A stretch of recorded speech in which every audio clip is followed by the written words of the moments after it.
Good evening, boys and girls. Are you ready for bed?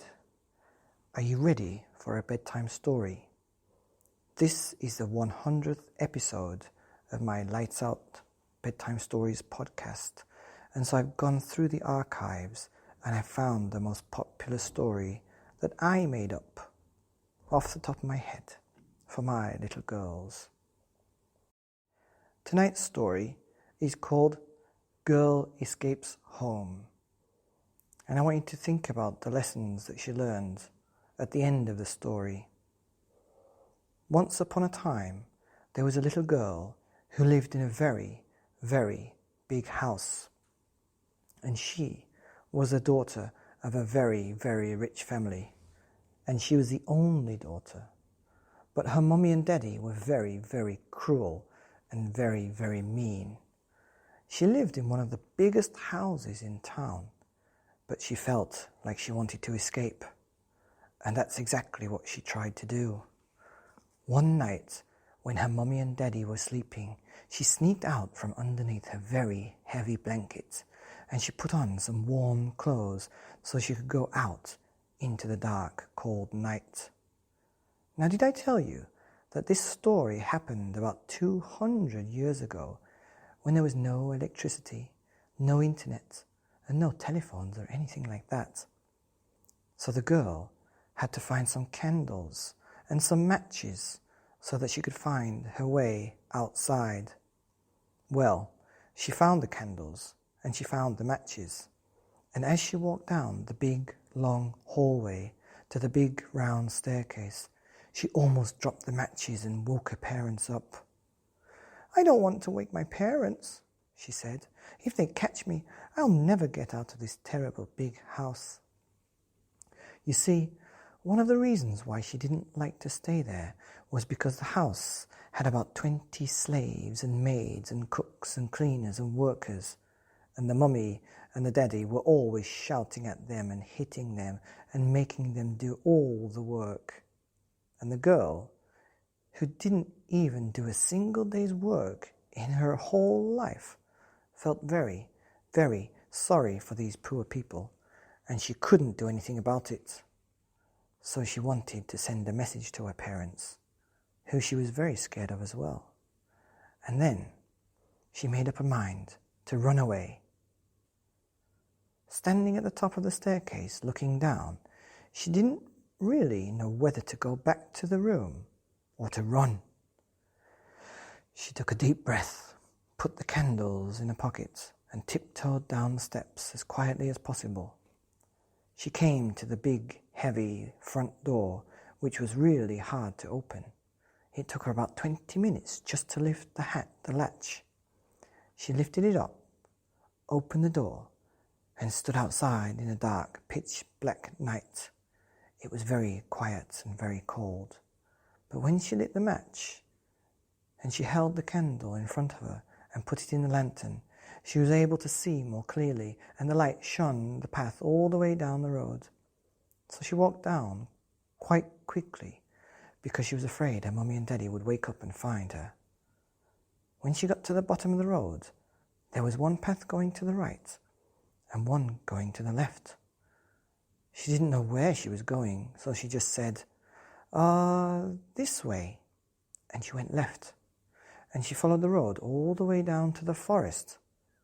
And there were 2 more entrances to the forest, and she didn't know which way she was going or which one to take. So she said, "This one." And she went right. And she went right into the deep, dark forest. And she was scared. She was scared because she didn't know what was in the forest, and she had heard lots of stories of wolves and bears and gruffalos and all kinds of things. But you know what? She'd never seen a gruffalo or a bear or a wolf, but she had seen her mummy and daddy hitting all those cleaners and workers, so she knew she was definitely scared of that. But she didn't know what she was scared of really, because she hadn't seen many scary things in the forest. She had never been there before, so she started to walk into the deep, dark forest because she didn't want to turn around.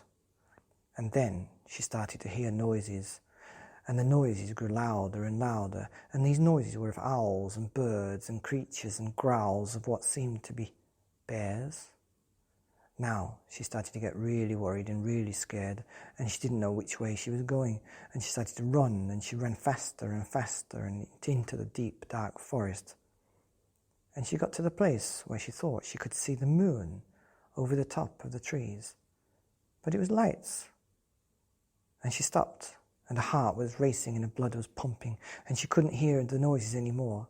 And so she sat down, and she was so very tired because it was in the middle of the night, and she lay on the forest floor and fell asleep. Well, the next day she woke up, and she was in the middle of the bright, sunlit forest, and she still didn't really know what to do. So she kept walking in the same way that she was going in the night time. And she walked and she walked, and she walked some more, and she walked for what seemed to be miles and miles. Here and there she stopped so that she could pick fruit from the trees and the bushes and the berries. So she knew she was going to be okay. And she started to walk for what seemed to be a long time up this big, long hill. And when she got to the top of the hill, she could see the sea. She could see the ocean. And she could see the boats going and getting ready to sail. So she ran down there, and she snuck onto one of the big ships where nobody could see her. And just as the ship was about to leave, the big, scary captain of the ship saw this little tiny girl. "Hey, what are you doing on my ship?" "I'm running away from my mommy and daddy," she said. "Why are you doing that, you silly little girl?" "Because they're being cruel and mean and hitting all the cleaners, and I don't like it." "My word, where are your mummy and daddy? Where do they live?" So the girl told the captain where she lived, and the captain stopped the ship. He got off with the little girl, took all of his men, and drove up with the horses to the little girl's big house. They got to the huge house, and the captain banged on the door, the heavy wooden door that the girl could hardly open by herself. The daddy eventually came out, and the captain was looking very angry, and he shouted at this mummy and daddy and said, "Hey, you stop treating these workers like that, because your daughters almost got onto my ship, and we almost sailed away. And do you know what? We were going to the other side of the world, and you would never see your daughter again." "So what do you want to do?" said the scary captain. "Do you want to keep hitting these people and treating them very badly? Or do you want to live with your little daughter?" Well, suddenly, in an instant, the daddy and the mummy realized what they'd been doing, and they promised the captain of the ship, who was very scary looking, that they would never do it again. And so the captain gave the little girl a big hug and said, "Don't worry, go on." And then she ran and gave her daddy and mummy a big hug, and they all went back into the house. And from that day on, the very, very rich parents, who lived in one of the biggest houses in town, did not treat their cleaners and workers badly at all. In fact, they all became part of the family, and they were treated rather nicely. And the little girl, who almost escaped from home, who almost got on the ship to go to the other side of the world, grew up to have a very big house of her own, and lots of cleaners and maids and workers, and she treated them very, very nicely. Because that day, when she ran away, she learned 3 things. One of those things was that it's silly to run away from something that you're scared of, because you can always try and tackle it yourself. The second thing was, it's silly to be scared of something you'd never seen before, like a gruffalo. And finally, the little girl learned that sometimes you need somebody big and strong and maybe a bit scary, like a sailor, to come and help you out, and to tell people what's right and what's wrong, and that sometimes some people do change, and you really can live happily ever after. The end.